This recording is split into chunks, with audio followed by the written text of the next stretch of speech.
بەڵێتر هەڵبژاردنەکە بەردەوامە بۆ دەنگدانی تایبەتی هێزە ئەمنی و ئاوارەکان ڕۆژی 18 مانگیش هەڵبژاردننی گشتی بەڕێوە دەچێت دوای 10 ساڵ لە عێراق و دوای 18 ساڵ لە پارێزگای کەرکووک بەگشتیم هەڵبژاردنە گرنگ دەبێت بەڵام لەگەڵ بەڕێوەچوونی هەڵبژاردنەکان جا هەوڵێک هەیە بۆ بمرکزیکردنی دەسەڵاتەکان لە عێراق و هەروەها بۆ ناوەندگەرایی لە عێراق و کەمکردنەوەی دەسەڵاتی هەرێمەکان بۆ نمونە هەرێمی کوردستان بە تایبەتی من زیاتر لەگەڵ میوانەکەم لەم بارەوە قسە دەکەم بەڕێز دکتۆر بەشیر حەداد جێگیری پێشووی سەرۆکی پەرلەمانی عێراق لێرە لەگەڵمە دکتۆر زۆر بەخێر بێ. هەڵبژاردننی ئەنجومەنی پارێزگاکانی عێراق بەڕێوە دەچێت بۆ کەرکووکم هەڵبژاردنە گرنگە دوای 18 ساڵ بەگشتی چۆنی دەبینن ئایا عێراق بەرەو هەنگاوێکی گرنگتر دەڕوات یان نە ئەمە جۆرێکە لە کەمکردنەوەی دەسەڵاتەکان بە شێوازێکی دیکە. بەناوی خی گەورە مێرەبان سوپاس بۆ جەنابتان. وەکو هەموو لایەک دەزانین بابەتی ئەنجومەنی پارێزگاکان بابەتێکی دەستوریە کە دەستور دەهاتووە و پێویستە هەبێ و ئەمە یەکێکە لە بنەماکانی سیستەمی دموکراسی لە وڵاتاندا. ئێستا لە عێراقدا خۆ لە پێشوودا هەبووە بەڵام لە ساڵی 2019 وەکو دەزانین ئەم ئەنجومەنانە هەڵوەشێنرایانەوە بەناوی ئەوەی کە یەکێک بوو لە داواکاری هاوڵاتیان لە خۆپیشاندانەکانی تشرین. جا لێرە دوو ڕا هاتە ئاراوە ڕایەک دەڵێ بوونی ئەمە ئەڵلقەیەکی زیادە یعنی ئەنجومەنی پارێزگاکان ئەڵلقەیەکی زیادە و بارقورسیە بەسەر دارایی دەوڵەت و لەوانەیە گەندەڵیشی تێدا دروست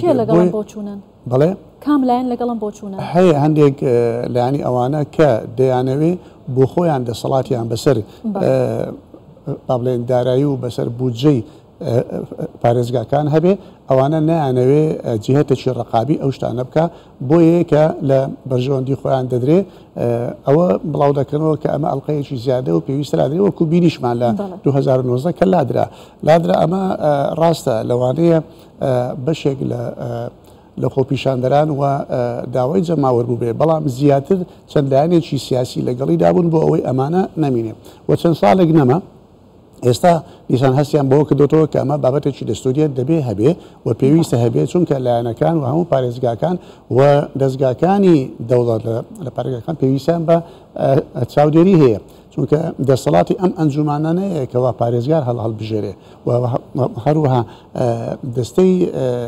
باڵێن ئیدارە ناوخۆیەکان دیساندا بدێ ئەگەر ئەوانە نەبێ چی ئەم پارێزگایاندا ئەمە دەکەوێتە سەر بابەتێکی فیدرالی لەبەر ئەوە ئەمە دیسانگەڕاوە ئەم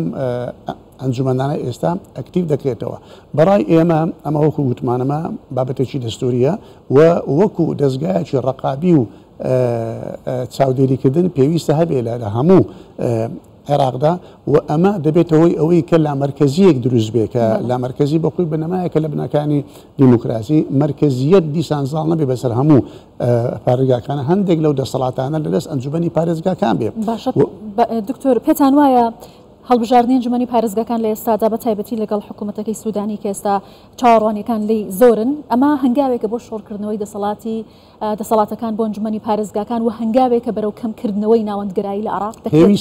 پێویستە بەخۆی وابێ ئەسڵەن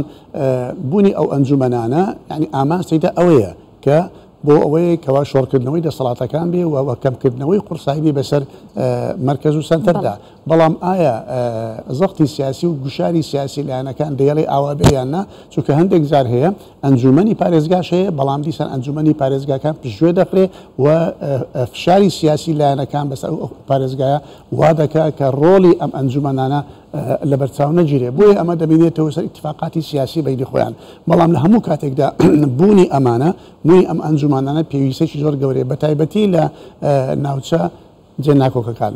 لە مەسەرە چێشە لەسەرەکان ئەم ئەنجومانانە لە کەرکووک و دیالۆ و سەلاحەدین و نینەوە ئەمانە کە چەند پێکاتەیەکی تێدایە بوونی ئەو ئەنجومانانە زیاتر وا دەکا کە خەڵک بتوانێت مافەکانی خۆی وەدەست بێت. زۆر باشە دکتۆر جیاواز لە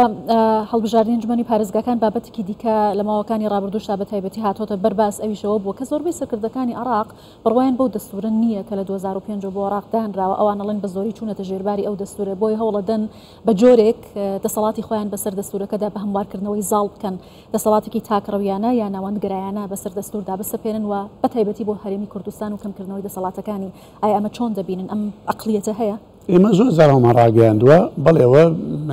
یعنی شتێکی بەڵگەنەویستە هەندێک لە لایەنە سیاسیەکان ئەوانەی کەەوە باڵادەستیشن ئێستا لە حکومڕانی عێراقدا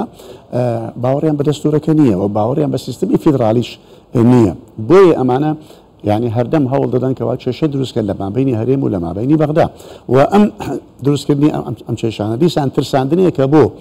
شوێنەکانی دیکە بۆ ئەو ناوچانەی کەوا داوای فیدرالی دەکەیان بە تەمای فیدرالین بۆیە تەماشا دەکەین چەندین جار داوای فیدرالی کراوە لە پارێزگاکانی باشوور یان لە پارێزگاکانی ڕۆژئاوا بەڵام ویان ترساندووە کە بە هیچ شێوەیەک داوای فیدرالی نەکرد ئەمە معنای ئەوەیە کە بە هیچ شێوەیەک نە باوەڕێ بەو دەستورە هەیە نە باوەڕیان بە سیستمی فیدرالی هەیە لەبەر ئەوە ئێستا هەوڵێکی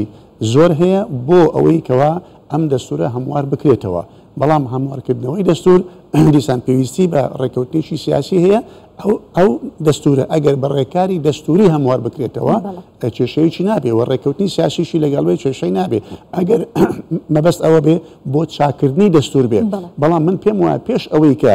داوای ئەم هەموارکردنەوەی دەستور بکەن پێویستە داوا بکەن کە دەستورەکە وەکو خۆی جێبەجێ بکرێت ئەگەر ئەوە هەیە کە عراق جارێکی دیکە دادگای باڵای فدرالی و پەرلەمان وەکو چەکێک دژ بە هەرێمی کوردستان بۆ هەمواری دەستور یا بە شێوازێکی دیکە گۆڕانکاری لە دەستور بەکار بهێنێت هیچ مانع نییە هیچ مانعێک نییە من پێم وایە دوای هەڵبژاردنەکانی ئەنجومەنی پارێزگاکان شتی وا زۆر پەیدا دەبێت شتی وا زۆر پەیدا دەبێت و لەوانەیە داوای هەموارکردنەوەی دەستور بکرێ وەکو گوتم هەموارکردنەوەی دەستوریش ئەگەر بە ڕێکاری دەستوری بێ و بە ئیتیفاقی سیاسی بێ و مەبەستەیدا بۆ چاکردنەوەی دەستور بێ بۆ زیادکردنی مافەکان و پابەندبوون بێ ئەمە باشە بەڵام دیسان دێم دەگەڕێم و دەڵێمەوە پێش داواکردنی هەموارکردنەوەی دەستور پێویستە دەستور جێبەجێ بکرێ ئێستا نیوەی دەستور زیاتر جێبەجێ نەکراوە و تعتیل کراوە تۆ چۆن گلەی لەو دەستورە دەکەیتەوە تاکو ئێستا جێبەجێت نەکردووە وەرە کاملی دەستور جێبەجێ بکە اینجا لە پاشان گلەی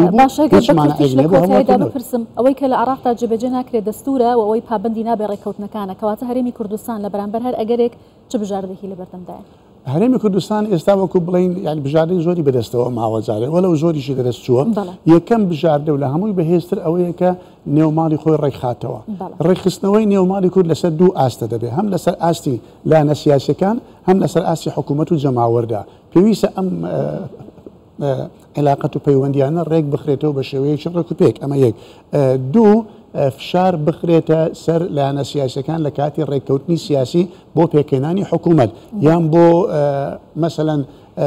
دانانی یەکێک لە سەرکردایەتەکان ئێستا ئێمە پاشماوەیەکی دیکە لەوانەیە مفاوەزەت دەست پێ دەکات بۆ دانانی سەرۆکی پەرلەمان ئەو مفاوەزاتە بە تەئکید یعنی کوردیش بەشدار دەبێت و شیعەش بەشدار دەبێت بۆیە کورد دەتوانێت لێرەدا دیسان هەندێک فشاری خۆی بکات بۆ ئەوەی هەندێک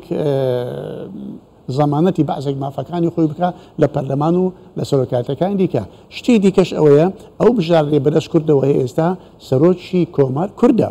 فشارێک بخرێتە سەر سەرۆکی کۆمار بۆ ئەوەی سەلاحیەتی خۆی و فشاری خۆی و زەختی خۆی و کەسایەتی خۆی بەکاربێنێت لە هەندێک بوار و حاڵەتدا بۆ ئەوەی بوارەکە بۆ حاڵەدا نەڕوە. بەڵێ زۆر سپاس بەڕێز دکتۆر بەشیر حەداد جێگەری پێشووی سەرۆکی ئەنجومەنی نوێنەرانی عێراق سپاس لەگەڵ کوردستان. سپاس بۆ جەناب. زۆر سپاس.